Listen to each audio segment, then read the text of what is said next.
যুক্তরাষ্ট্রের লস অ্যাঞ্জেলেসে ভয়াবহ দাবানলে পুড়ছে বিস্তীর্ণ এলাকা। 6 দিন পেরিয়ে গেলেও তা নিয়ন্ত্রণে আসেনি। এমন পরিস্থিতিতে লস অ্যাঞ্জেলেসে আগুন নেভানোর জন্য কর্তৃপক্ষ মুসল্লিদের মাধ্যমে আজান দেওয়ার ব্যবস্থা করেছে। এমন দাবিতে সামাজিক যোগাযোগ মাধ্যমে একটি ভিডিও ভাইরাল হয়েছে। তাহলে এই দাবি কতটুকু সত্য, সেই খবরই জানাচ্ছেন শেখ ফরিদ।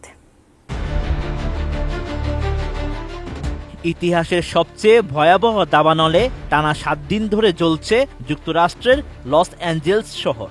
গত 7 জানুয়ারি এই শহরের প্যাসিফিক প্যালিসেডস এলাকা থেকে আগুনের সূত্রপাত হওয়া এই দাবানলের নাম দেওয়া হয়েছে সানসেট ফায়ার।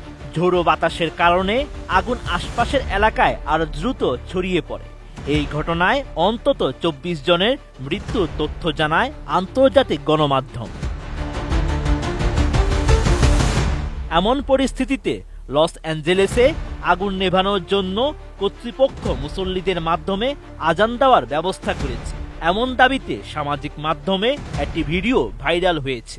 ওই ভিডিওর ক্যাপশনে বলা হয়েছে, আমেরিকার লস অ্যাঞ্জেলস শহরে আগুন নেভাতে যখন সকল প্রযুক্তি ব্যর্থ, সবশেষে মাওলানাদের শরণাপন্ন হলো, তারপর আজান। এই সময় ভিডিওতে দেখা যায় কয়েকজন মুসল্লি মিলে আল্লাহু আকবার বলে আজান দিচ্ছেন।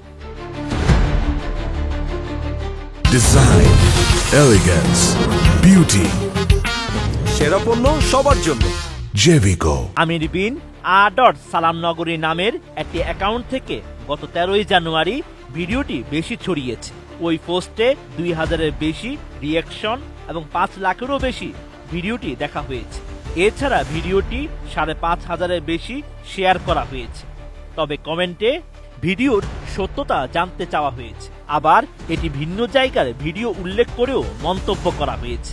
এমনকি সত্য মনে করে অনেক অ্যাকাউন্ট থেকে মন্তব্য করা হয়েছে। এ বিষয়ে আন্তর্জাতিক ফ্যাক্ট চেক প্রতিষ্ঠান রিওমার স্ক্যানার জানায়, দাবানলের এলাকা তো বটেই, পুরো যুক্তরাষ্ট্রই এই ভিডিও ধারণ করা হয়নি। ভিডিওটি আসলে পাকিস্তানে 2022 সালের 1 জুন করাচির একটি সুপার মার্কেটে ভয়াবহ অগ্নিকাণ্ড ঘটে। আগুন নিয়ন্ত্রণে আনতে না পারায় সেখানকার ব্যবসায়ী ও স্থানীয়রা আল্লাহর রহমতের আশায় আজান দেন।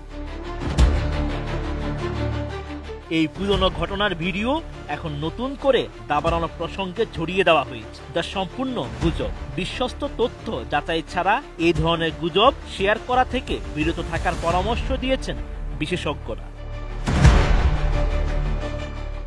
Sheikh Farid, ATN news.